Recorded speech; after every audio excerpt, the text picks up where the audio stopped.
Hi folks, I'm Mike Medea, Head of Education Programs at the American Philosophical Society. If you haven't joined us for our career chats before, that's okay. If you have, especially considering this is only the second one, thanks for being part of our community. If you need a quick introduction to the APS though, be sure to check us out on our website or follow us on social media. We're on Facebook, Twitter, and Instagram. So we're here to discuss the many careers offered by an organization like the APS as a museum, research library, archive, and membership society. We have a great staff who do work ranging from administration to publications. Career Chats showcases these staff members and introduces you to careers you might not have considered before. I ask these staff members a series of questions during this interview. If you've seen the page for this series and have a question about a certain career, be sure to submit those. We'd love to hear from you. We record on Tuesdays and launch the videos on Thursdays, so make sure to submit those questions on time. Today on Career Chats, I'm here with Anisha Gupta, the Assistant Curator for Archival Materials. Hi, Anisha, how you doing? Good. Happy to be here. Awesome. So we'll just hop into the questions and get the conversation going. Sound good? Yeah, great. Great. So could you repeat your name and title and tell us a little bit more about yourself? Yeah, my name is Anisha Gupta. I'm Assistant Conservator for Archival Materials at the APS. I went to undergrad at the University of Illinois at Urbana-Champaign. I've done a bunch, and I got my master's degree at the Winter University of Delaware program in art conservation. And I have done a bunch of internships in libraries and museums around the world. So University of Illinois Library, which is an academic library, Tate in London, the Smithsonian, Fine Arts Museums of San Francisco, so all over. Literally all over. Yeah, all over. It's a geographic range you've covered there. Happy you've landed back in Philly, or at least in Philly. So I think part of the fun, especially with our careers, is trying to explain this to parents and friends. So how do you explain what you do to your parents or friends? Yeah, so being a conservator is probably not something anyone's ever heard of. But it's essentially, I like to describe it as being like a doctor and a scientist for the collection. And I focus on paper and photos. So just like a doctor has a specialty, conservators have specialties too. So I make sure that before anything goes up on a wall in the museum or it goes into the hands of a researcher in the library, it's safe and it's stable and it looks good, if that's one of the goals of what we're doing. So if there are tears, I mend them. If there are stains, we wash the paper with chemicals to remove the stains. And that can be either to make the paper more stable or because it's an aesthetic decision. So it's a lot of like detailed, meticulous work that some would find tedious. But there's also a focus on hand skills, which you can certainly build over time. Yeah, definitely. Because I'm sure like somebody clumsy like myself would not find that to be like a So that's what you think. That's what you think. But you know what I have found actually in my career has been that, first of all, conservators are plenty clumsy when they're home. But when you're in the lab, there's something about being in the lab that makes you really aware of your body. And I've always felt like I have a bit of a background as a dancer where you're very aware of your body and your movements and the people and the things around you. And so a lot of that like mindset comes into working in a lab. Like you're really aware of where the table is and where the art is on the table and where, who the people are moving around in that space. And, it is like a dance choreography a lot in the lab. So yeah, I love that too, because it's like, I think everybody with their careers finds sometimes it doesn't match who they are. Like, or certain aspects of who they are, and like you always get in the zone when you're doing your work, or like you kind of like switch gears when you're doing your work too. So that's cool to hear. So does your work tend to be solo or as a team? I would say it's both, and it can be like intensely solo or intensely as a team, depending on the project. So there's a lot of solo work. When you're treating an object, you are often doing it alone. You might be doing it with someone else, but usually there's a primary conservator. And if it's very large or something like that, someone else might help you. But when you're treating an object, you're really working by yourself. And the hand skills that I was talking about and all of that really comes from you. But there's a lot of working with other people. That's an important part around the treatment. So working with curators or librarians or other conservators in the decision making. So conservators don't work solo in terms of figuring out what an object needs. Usually we present a range of options to other people at the institution who help us decide what is best for the history of the object. We also work collaboratively with lots of different departments because we work, for example, with the facility staff to make sure that the environment that the collections are in are safe and operating properly, and are good for the long-term storage. We're always working closely. I mean, we work with the education department, try to get the word out about what we're doing. We do a lot of outreach and advocacy, but it is a job where you could work for weeks just by yourself in a corner working on your object. So you certainly want to be a kind of person who's okay with just sitting by themselves for a long time. And I'll add, it's a really connected field. So there's only 3,500 conservators or so in the US, and we communicate a lot. And so there is a big network of people to connect with. So that's so fun too, because I think especially with these set of careers in like galleries, libraries, archives, and museums, like you are part of a team, but your work is solo in so many aspects. So that's I love like the intensely team-based or the intensely solo way of phrasing what you do. So how long have you been with the APS? I have been here about 18 months, so not a super long time. 18 months, geez. It always feels like longer though, doesn't it?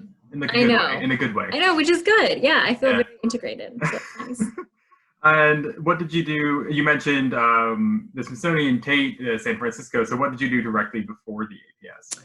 So right before the APS, I was a fellow at the Fine Arts Museums of San Francisco. So it consists of 2 large city art museums, the Legion of Honor and the de Young Museum.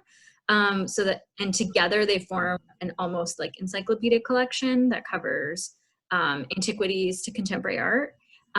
So that's where I was before. So a large city art museum where I was focusing almost exclusively on exhibitions. Cool. And I actually didn't know that on the Fine Arts Museums. That was cool. That's a cool side note. So how did you learn about or first hear about this field of work? So I first learned about conservation in a documentary in an AP art history course in high school. And it was this paintings conservator that, from my memory, I'm sure this isn't even true, but from my memory, it was a paintings conservator who spent like 6 months cleaning 1 6-inch square of the Last Supper or something horrible. So I watched this documentary and just thought, this is a really boring field and I'm really not interested in anything that has to do with this. And I basically forgot about it. But then I found myself in college and I was taking a lot of art history courses, mostly because my parents wanted me to be a doctor. Chemistry courses because my parents wanted me to be a doctor. But I just took art history courses on my own. And then I went through this sort of second phase of finding conservation because I was really interested in chemistry, but I didn't like any of the research applications that I was finding, and the career paths, just nothing was really fitting. So I Googled chemistry and art history and like career, and I found conservation. And I was really skeptical of the whole idea because I did remember a little bit about that documentary. Bad flashbacks. Yeah, really. Yeah, exactly. Bad flashbacks. And I really wasn't sure about this as a career. And so then I started visiting labs, and I think I'll talk about that a little bit later. But yeah, so there was some waves of finding it over and over. I so love that too, because it's weird how like once you end up in the career itself, you do find these moments where you can connect it to previous moments in your life, like a small documentary like that. It's so great to think about that. So what are the education experience expectations for the job? So to be a conservator today in the US, you basically have to get a master's degree. There are 4 programs in the United States, and yes, there's not very many, and they do range in taking like 6 to 10 students, so they're pretty selective. And to get into grad school, you need to take classes in chemistry, art history, and studio art. And you basically need to do internships. They kind of vary in like the number of hours you need to spend doing internships. And those internships can be often unpaid, though that is getting a lot better in the field. So that's kind of the basics. And you don't need to major in any of those things in college. You just have to have kind of the prerequisites. Yeah, do you find there are like, so say somebody majors in like English in college and then finds conservation afterwards, there are like programs or like ways to take classes that can just lead up to those kinds of prerequisites? Absolutely. Yeah, a lot of people, most people find conservation after they've graduated, and community college classes can be a really great way of being able to work at the same time as taking classes, or, you know, fitting it into your schedule, and a lot less expensive. So it is just about kind of checking the boxes. Yeah, cool. Okay, interesting. And what are the pros and cons of, of the job? So I often say that conservation is the best job that you can have in the entire world, because it is very unique, and we get to work with amazing things. That kind of is like what, you know, if something's passing through our hands, it is really stood the test of time and means something to a lot of people. So you get to have a really intimate relationship with an object and its maker. And you're one of the rare people that gets to touch the object, that gets to study the object in this like level of detail that no one else gets to. So if you are the kind of person who has been sitting in an art history or a history class and is really moved by what you're seeing and wants to dig into that history, this is definitely one way to be able to do that. You have to figure out, I think people don't understand how much research we have to do about an object before we even touch it, because you really need to know the materials of an object to understand how it's degrading and why it looks the way it looks today and what it might look like in the future. And I will tell you that artists and makers do not take notes on their materials in the way that you need to conserve them. Some of them do take great notes, and then the notes get lost, or, you know. But it's not even like often the way that it did look before. Like you kind of go in just assuming based on what you have. Yeah, exactly. And the object, I mean, you know, I talked about being like a doctor, because that's what it really is. This object has come to you and it's lived a life, and you don't get to talk to that object, and it's not going to tell you, you know, where it was or how it fell down and scraped its knee. You have to figure all that out. So you do a lot of scientific analysis, you do a lot of detective work to figure out what those materials might be and why they look the way they do. You might not have scientific analysis you can do, so understanding the history of materials is a big part of our education, and it's ongoing. So like what materials would have been available to someone in 1950 versus 1960 can be really different, or even how it's breaking down. It's like what the history of tape is really important for a paper conservator, because certain types of tapes existed at a certain time, and so you can kind of narrow down what you're looking at and what you're seeing if you know the history of tape. So if you are interested in that research aspect and the ongoing learning, that absolutely plays into conservation every day.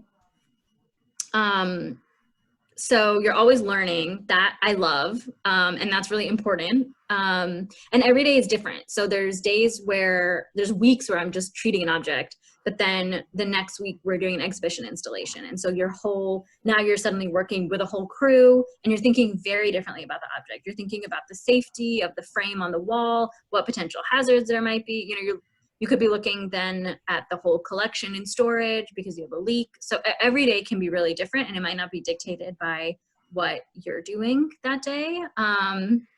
You also have the opportunity to work at an institution or to work privately.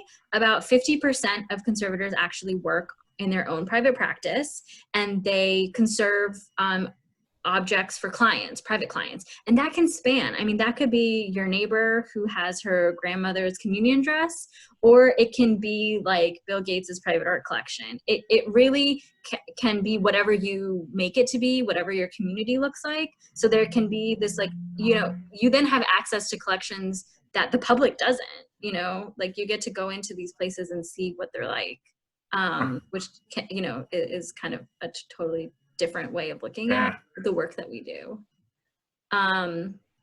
You also get to work with your hands, which I found like a really important part of this. I was a chemistry and art history major. I was not coming from an art background, but I kind of had this itch to work with my hands and to be part of the artwork in a way that I didn't really understand. And conservation like fulfilled this need.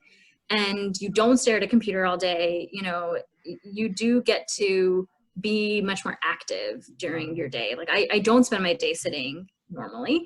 I spend it like on my feet, you know, as I'm doing treatment and moving around a lot, or, you know, on an installation, you get exhausted. So and you can really vary what you do.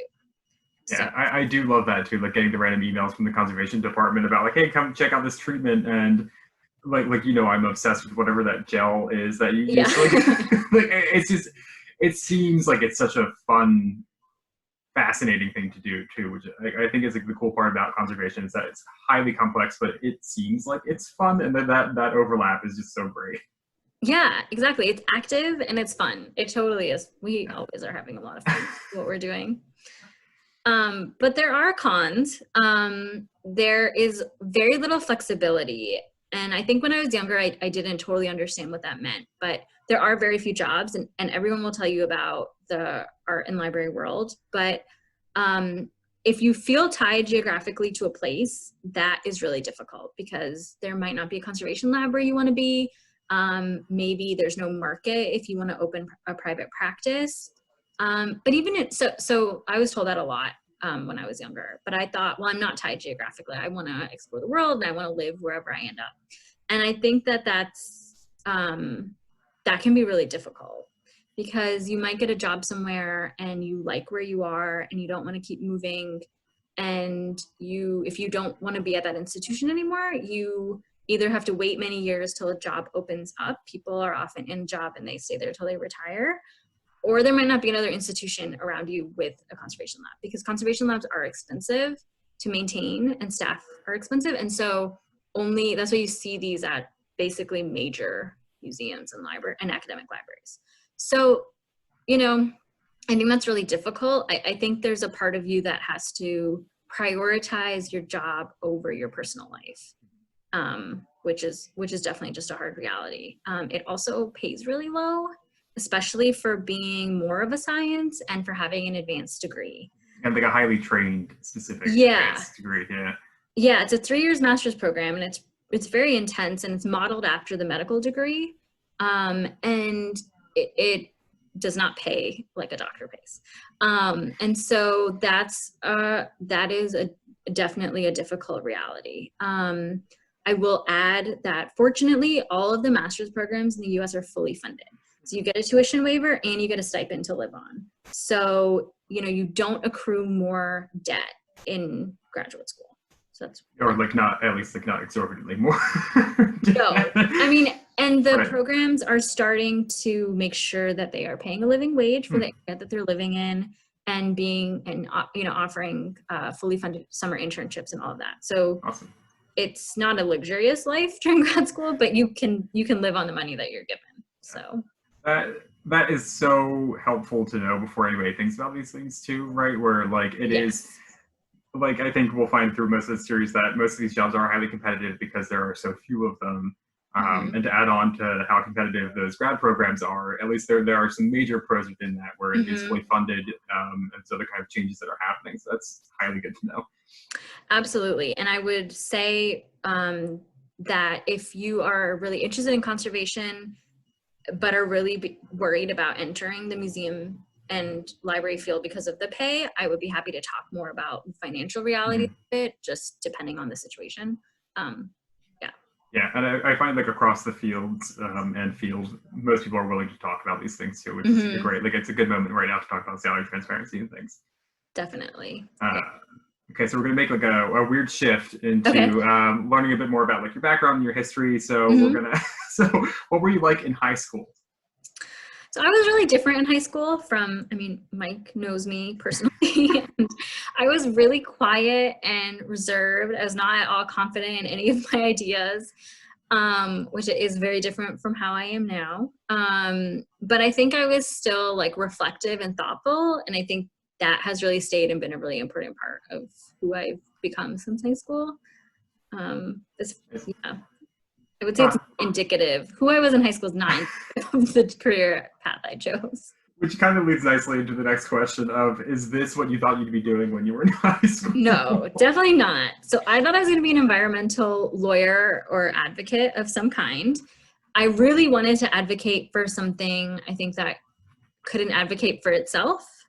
And so it sounds not at all related, but I think being a conservator is really about advocacy, just in a more roundabout way than being an environmental lawyer would have been. I think I've always been really interested in wanting to preserve things forever, and preserving what we have now. and ended up focusing more on our like collective human output, the things that we've created as humans. So that's kind of, it's interesting to think back on. Yeah, that's cool. And you know, like part of your work at the APS too is like finding those extra projects and taking on like how can we be a more green organization. So it's cool to know too that like those aspects that you might not have wanted to give up on, they can have an afterlife in the adult world. Like you don't have to lose a lot of things because you can still function in those ways. Absolutely, absolutely, yeah. I think it's interesting because I think it's not obvious that I think to be successful in conservation, it's really helpful to feel like you are passionate about what you're advocating for, because Mm-hmm. truly are not objects that can speak for themselves. And as a conservator, you kind of understand the object more than anyone else in terms of its physical state. So no conservator, I think, except me, would describe conservation as an advocacy field. But I do think that we do it all the time, and we just don't put the same name to it. I like that spin on it though. That's a cool way of thinking about it. Yeah. Yeah. But I traveled a lot as a kid. I was really fortunate because my mom worked for the airlines, and so we got to travel in a way that we wouldn't have been able to otherwise. And my parents are not very cultural. They don't necessarily, I just think the arts were not really a part of their life. But you know, and so we'd go to these major cities around the world, and what do? You go to the big cultural museum there. So I really spent my childhood going to the biggest cultural institutions around the world. And it definitely had a huge impact because I think I felt connected to the place through those objects. Like I didn't understand the language, we didn't know the food, we didn't know anyone there. But when you walk into a museum, like every museum is the same to a certain extent, and you feel connected to the objects. They're just human objects. And so I think that definitely had an impact on me in high school. And that's so great to hear too, because I think part of what I hope to get out of the series is like places that we go, or like a library, or things that we do like research, and like other organizations like museums, we might know a lot about them, but we don't know what happens behind the scenes. And part of that, right, is that like you might love going to museums, but you have no idea how that painting ended up on that wall. Like, and it's important to think about like there are so many things that happen before that lands on that wall, and that it's ridiculous, kind of like you begin thinking about. Absolutely. I personally think that the best person to go to a museum with is a conservator, because we'll talk to you not just about the art, but the mat around it and the frame and the glazing and the way the light's hitting it. I don't know. My family doesn't totally appreciate this, but you know. It's a harsh lesson to learn to go to museums with museum people. It's know before you go kind of thing. Before we go down that rabbit hole. What were you like in undergrad? In undergrad, I was really interested in a lot of different things. I had a really hard time figuring out what direction to go in, and I think that's part of how I ended up in art conservation, because it's a really interdisciplinary field. And so it's the humanities, and it's the sciences, and it's, you know, getting to use your hands. It was like, it can be, you know, so many aspects of material science and engineering. And so it was hard for me to find any interdisciplinary career. And that's a really popular like buzzword. Everyone is very excited to support you on your journey in an interdisciplinary field, but no one's really doing it. And you really have to carve your own path in undergrad if that's what you end up doing, because institutions are not set up. Like I was majoring on 2 different parts of campus, so just getting from like one class to the next for me was like a sprint. Yeah, because you said you did chemistry and art history.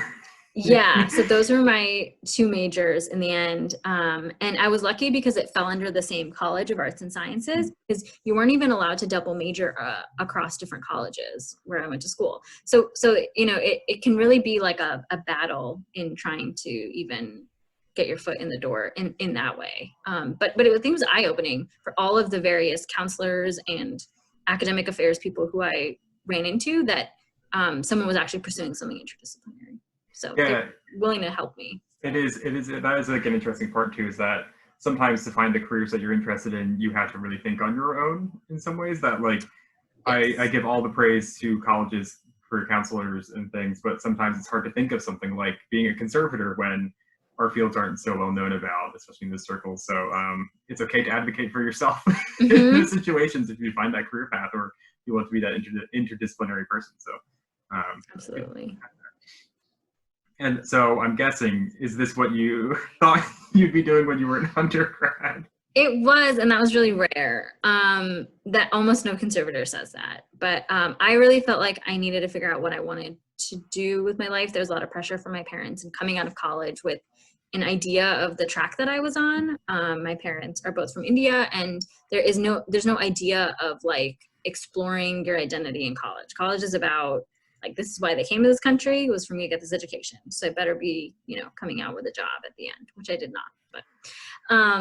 But I knew from the get-go that I wanted to be in the nonprofit world. I really wanted to feel like I had a very black and white view of the world, and I wanted to walk in every day to work and feel like I was doing something good, and I didn't know how to do that in the for-profit world.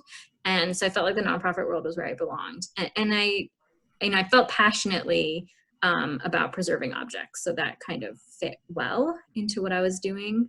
But I will say that I went to a lot of like guidance counselors in college, and I remember going to one in particular and just saying, like, I am really interested in chemistry and I'm really interested in art history, and I don't know what to do, thinking they would like have an answer, or at least that they'd bring up conservation, because I'd like Googled it at that point and wanted to know more.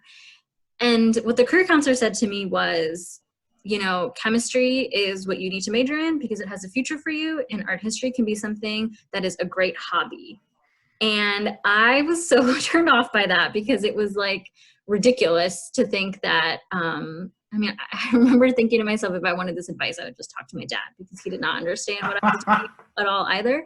So I was not dissuaded. I went to talk to the chemistry counselor, and I said to her, she didn't pull up my profile or anything, just like a random person in her office. And I said, I'm really interested in chemistry, but I'm also interested in art and art history. Like, are there career paths related to chemistry? And she said, I think you'd be a great secretary for a paint company. And I was like, I'm a chemist. Why would I be the secretary of the paint company? Why wouldn't I be a chemist of the paint company? So I'm saying this because there's a lot of weird advice you will get from authoritative figures, especially when you are talking about the arts. Mm-hmm. There was no guidance counselor for art history, but I talked to a professor, and they vaguely had heard of conservation, which did not inspire confidence. It was like, am I pursuing a career that doesn't actually exist? And so the internet is now not what it used to be. A very different world on the internet. I mean, I found my career on the internet, but there's a lot more resources. But I would really trust yourself, like you were saying, and feel like have almost like a values-based approach to what you do. Like, if you're finding spaces that are showing you that they've the same values that you do, I would listen to that and just pursue informational interviews and other sorts of things like this, because you'll find that there's a lot of people like you out there. You just have to find them, and they don't often. You might not find them at your school, and that's okay. Or quickly either, right? And it's so hard to articulate things when you don't know what that thing might be, especially from like those other kind of perspectives, right? Like, parents don't know what museum careers or conservation careers are, so it's part of your job to talk to them and like get them to those points. And usually it's not from a place of like malice either. It's just from that like lack of concrete understanding of what these careers are. So the more kind of information or values that you go into these kind of discovery phases with when you're younger, it's all the more power to you in those kinds of situations. So within all of that, what would you say your aha moment was with this career trajectory? Okay, so I guess there are two. The first was very cheesy, but really was important, which is what I was sort of alluding to. As at the British Museum, and I was standing in front of the Rosetta Stone, and I was probably in middle school, and I like had read about it in my history textbook, but I like didn't think of it as a real thing that existed in the world. I think I guess I just thought it didn't exist anymore. It was something someone had found once. And so standing in front of it, and I couldn't believe that it was in the public view. It was like, shouldn't you lock this away forever? Like, this is such an important moment of humanity. And I felt like my textbook had totally come to life. And I would say whenever I started a new institution, I go through all of those same feelings. Every collection is so amazing. And suddenly that history and that art is like real and tangible, and we get to access it. And if you work in museums and libraries, you get to really access it every single day. And I think in that moment, I really thought, oh, we are allowed to make these things available to the public and they can be accessed forever if we do the right thing. And I would feel like honored to be part of that journey of the object, you know, just being its steward for a short amount of time. So I think that was a really big moment for me. But the moment that I knew I wanted to do conservation was when I did my first conservation internship. So I had done, you know, I talked to all these different people about conservation. I'd visited a lab, but I got my first conservation internship and I was working in a lab, touching objects, writing reports, being part of a museum structure. And that was when I really felt like the lab is the part of the museum that I really fit into. And I think it was important for me to like be doing the work to really feel secure that it was like the right decision. That's all of that beautiful. Thank you for sharing that. Because that covers so much of like, I think every single time we do this, there will be a different aha moment, but at the core, there are some like basic things, right? Of like, of that stewardship of making historic things or the things that seem intangible, like really real for people, but also then the work itself and the kind of like environments in which the work happens. So that's, yes, that, yeah, beautiful. Thank you. I might cry later thinking about that. So you mentioned this slightly earlier, right? But I think a good part of this and part of what we hope this kind of series achieves is that we're all very friendly people. We're all willing to talk to people most of the time. So say I'm a student doing an informational interview or reaching out to you to do an informational interview. Are there questions that you love being asked about your job? Are there questions that I should avoid? Do you have any email pet peeves? I have no email pet peeves. You don't need to avoid anything. I would say ask me whatever springs to mind. I love talking about conservation or even museum and library careers in general. If you're not sure, having worked on both sides and at various different types of museums, I've always worked in collections care, but you know, I've always worked with lots of different departments. So I'm happy to talk about anything, and I do it all the time. Usually when we're open, I offer lab tours to anyone who's interested, and you know, sit down and talk essentially about this stuff and often the nuts and bolts of getting into school. So I'm happy to do that as much as anyone wants. I don't know that there's any questions that I love being asked, but I guess I've sort of emphasized this, but I like being able to tell people about how I love being able to use my hands when I'm working, and like I'm just not a lot of conservators make art and come from an artist background, and I don't, but I think that's what I love about conservation is that I get to use the same tools that an artist uses, but with kind of like a purpose. Like I think the creativity is not always there for me, but I like being able to do it in this like other constructive way. So if that resonates with you, that's something to think about. Is like you don't need to be an artist, but you can teach yourself the hand skills that you would need. Also, when I was like really a little kid and people would always ask you what you want to do, I really had no answer for them. But I remember always thinking that I really love to clean, and I like would love to clean people's houses. And that was not an acceptable thing to say in my family. You needed to aspire to more education than that. But I will say that I found a way to just clean. Like a lot of what we do is clean objects, and so I spend a lot of my day just making things clean. So, you know, think creatively about the things that you've always aspired to, because there might be a way to do it and get, you know, get to a different type of career that way. Like, yeah, right. There's a tenet there, like, or like a core thing that you love doing that should always be in the thing that you do as a career, right? And there's a satisfaction that comes with cleaning. I'm on the same page. Yeah. But you also like mentioned something really helpful too, though, that we're all kind of these like floodgates of human beings in this field where like, if you talk to somebody and they're like, oh, well, you know, I think I actually just really like talking to people and like teaching people. Then you also know like educators, like same way with me, like if somebody talks to me and they're like, oh, well, I just want to take care of objects. I'm like, conservation, here we go. So it's a good way to like kind of snowball into learning about more of the careers too, which is a great point. Yeah. Yeah. Okay, so final two questions. Okay. How do you see your field changing in the next 10 years? A lot, I hope. So in general, museums and libraries have a serious like equity problem. The people who work at cultural institutions don't reflect the communities they're in. They don't tell their community stories often. They don't hire people from their communities. And the people who are hired, we don't really come from the communities that the objects in our collection come from. And so there can be a lot of disconnect in the ways that these stories are told. And our field has really low pay. So you can't really get into this field. I wouldn't say you can't, but it's difficult to get into this field if you don't already have a lot of privilege in one way or the other. And if you get in, it can be hard to stay. And so that really is a reality. And I think for anyone who's watching who has been to these institutions, you might identify with just what you see. And so the good news and the reason why I hope there will be change, it's not going to stay this way the next 10 years, is because there are a lot of people who want to change this. But we're also seeing some hollow promises and like resistance to these ideas. So I'm hopeful that in 10 years, we will have a much more diverse and equitable workforce. But we certainly have work to do.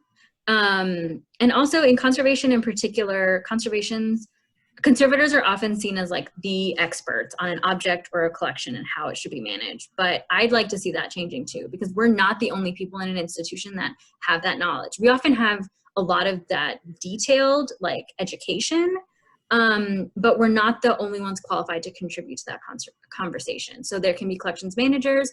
There are people from like the communities of the objects who, you know, the objects that are in our care today didn't make it here because of conservators. Conservators have only been around in the US since the 70s. They made it here because the objects have stood the testament of time because of how they were made by the makers or by many other things happening in the world. And I think that the more we recognize that, the better and more like whole our jobs will be. And I think that there are a lot of younger people in the field right now, like millennials, like ourselves, who really want to shift that narrative. You know, we are not the only people who have this knowledge, and it's really important that we bring everyone else into that conversation. So I am optimistic that we'll be a more inclusive field in the coming decade. So if you have visited a library or museum and you don't feel welcome, but fundamentally believe in what the institution is trying to do on a higher level and maybe not achieving it, I would just invite you to join us in making change, because there's certainly room for you here, and we really would welcome you in a way that can be really hard to express on an institutional level. But there are so many conversations happening about how our fields will change if we're going to survive, just to be resilient with the communities that we're in. Absolutely. Yes. I think this is such an important thing too, where the 10 years aspect is important, because we know, you and I talk about this often, where like we know these changes aren't going to happen next year, but the groundwork that we do now will lead to that change in 10 years, where we want everybody to feel welcome and included in these spaces and to be an active participant in them, not just these kind of like passive recipients of objects, history, these things, but to contribute actively to them. So it's a major part. Mm-hmm. Definitely. Okay. So to bring it back around to the objects and the reasons that we do all this work anyway, I'll share my screen and you can talk about your favorite object that connects to your work at the APS. Great. There we go. Okay, so this object is a mounted photograph from the Heiser collection. So it's a photograph which is the center part where you see all of those men who are doctors. And then the outer part, the like border part, is actually thick paper. Yes, all of that. And the decorated part is all paper. And it's a thick paper board. So this was a very cool project that was kind of hanging out in the lab. And I can't tell you a ton about the photograph because we didn't have a lot of information, because I think it had been in all of these pieces before. And truly the paper board part is like crumbling. So I think people were scared to touch it, understandably. But Dr. Victor Heiser was a medical doctor, and he worked, I believe, for the Red Cross, and he was also in the Philippines as their like top medical physician. So I think this may have been taken in the Philippines, but he worked all over. Anyway, very little information about this, but this was an amazing treatment. So this is the kind of stuff that gets conservators very excited, because it's literally a puzzle that you have to put together. And in my case, I even made some of the pieces because they were missing. And so I picked this object because it shows what we do, which is put stuff back together. And later, once this is posted, Mike will share a link to a blog post that I wrote so you can see more detail. This is the object after treatment. And so it's on the blog post, you'll see more images. And essentially what I did was I mended it. So there's tear on the back. I used Japanese paper and wheat starch paste, which is a common materials that we use in conservation because they're more easily reversible, but they still are very strong. We try to do everything that we can to make our work reversible because we are not the artist or the original artist or maker. And so we don't want to do anything that can't be reversed in the future. So I put the object back together and then and it came together pretty well, which was great. And then in the top center, where you see that there's like a little piece that I added, kind of, above the text there.